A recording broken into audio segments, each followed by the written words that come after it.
sliders are one of my favorite tools to use. But today we're going to talk about a slider that's a little bit different. The Moza SLYPOD E. It's a sub $300 slider that offers a unique take on what a slider should be.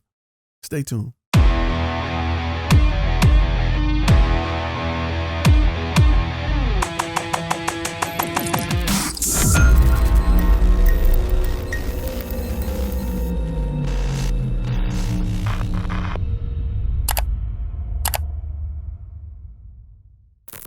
What's going on, guys? If this is your first time on this channel, my name is Ty Turner, and this channel is designed to help you turn your passion into profit. We like to talk about the business side of content creation, and in doing so, we like to talk about gear sometimes to help us achieve the look of quality cinema so that we can charge more and make more money. It's called higher production value, people. That's what it's called. Today, we're looking at the Moza SLYPOD E provided by Moza. They wanted me to take a look and tell how I felt about it. So today I'm gonna give you 5 things I like and a few that I don't about this particular item. Let's get right into it with number 1. Is the size. It's little. It's the size of a pole. It's not big and bulky. It's something you could put in your work van and forget about and pull it out when you need it. It's not something that's going to weigh down your cart when you're pulling it, or it's not going to be everywhere.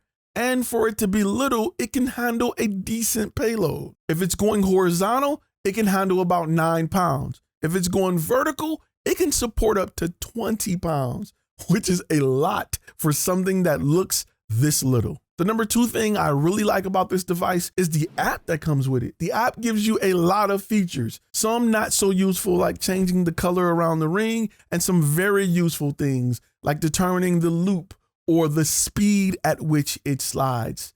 I really like the app because the app is very simple and you can do a whole lot more with this unit with the app than you can without the app. You can get it to slide very slow, like to the point where you won't notice it's moving, but it's moving. Great for time lapses. The number 3 thing is the fact that you can use it as a monopod and get some great shots moving up and down. If you have a video head that's small and you don't want to run around with a tripod, throw your camera on this, run around and get your shots, hold your camera in place and get it moving up and down, and you can get some dope shots like that. Just something to think about when you're trying to decide on other sliders compared to this slider. Number 4 is the fact that it has a built-in battery that has a pretty decent battery life. You can charge it via USB. I haven't had a day yet where I've used more battery than it provided. Built-in battery is definitely a plus.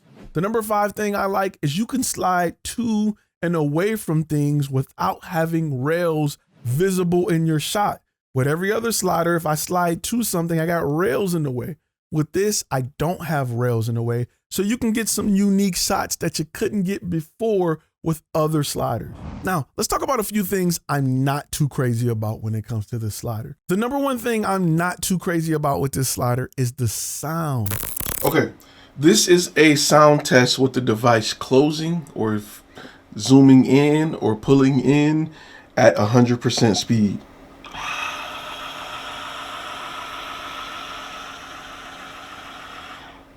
Keep in mind that this test, we are about 8 inches away from the device. We're going to open it back up. This is at full speed.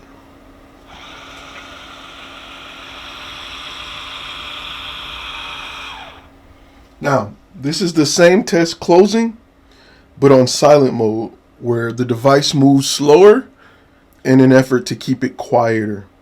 And it does a great job at that. Here we go.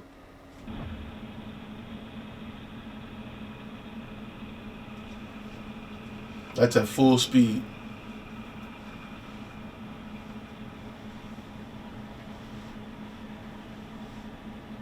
It is loud when you go fast. When you go slow, it's not. So I would use it for an interview as long as you're not using onboard camera, which you shouldn't be using any damn way. It's doable, but it is a loud slider. You want to make sure you get back 8-9 feet from your subject as you slide. You're not going to really slide this close to a subject anyway. You want to go back, get a zoom lens, get a nice parallax film. You don't want to be too close when you use a slider anyway. So it is quiet enough to get things done, but it is loud if you're moving fast. So don't move it too fast. I'm telling you, you can go so slow where shots look so dope that they're moving and you can look over at it and you don't feel like it's moving. But when you look back, it's like further. It's like Jason or Freddy or something. You know how you look at them and they're far away, you turn and you look back and they're close? It does that well. Last but not least, without power, it's not really practical. It's not really practical. I mean, think of it like this. Think of it as a motorized monopod where you can adjust it with the motor, right? That's how you use it in everyday use. It's my monopod. If I want to go higher, hit the button. If I want to go lower, hit the button. They just so happen to put a motor so it can go up and down. That's really what it is. What's nice is they have a built-in 1/4-inch socket on the side so you can throw it on a tripod. You don't got to get a clamp or nothing to hold it. And it's practical for that use. Really, really good for small cameras. The largest camera I'd go with maybe is a Blackmagic Pocket Cinema camera, not fully loaded. Though at 9 pounds, it can handle it. It can definitely handle it. But it's really, really good on like A7Rs, A7Ss, mirrorless cameras, DSLRs, you're winning. Maybe you can get away with a C100. However, I like to use it with smaller cameras. I don't want to be waving all of that stuff. Plus, my Blackmagic has a V-mount battery and everything on it. Not saying it can't be done, but you're going to have to weigh the other side down once it get all the way out so it don't tip your tripod unless you have a really wide tripod. So when it's all said and done, there is a place for it. You just need to understand what you're getting. Do you get a wide sliding long slider with this? No, but you do get a somewhat practical, portable, usable, hand-holdable, mini, micro, collapsible slider that can be in your back pocket almost. This is the Blackmagic Pocket Cinema camera of sliders. When it comes to almost fit in your pocket, but you get a lot of value in a little place, that is what this is. And for that reason, I use it. I like it. I got a Rhino slider. I bust it out when I want some good long slides, but if I need something short, simple, quick, this is my go-to guy. All right, guys, if you got questions, post them down below in the comments. I'd love to hear what you think about this particular device, and I will see you guys in the next video.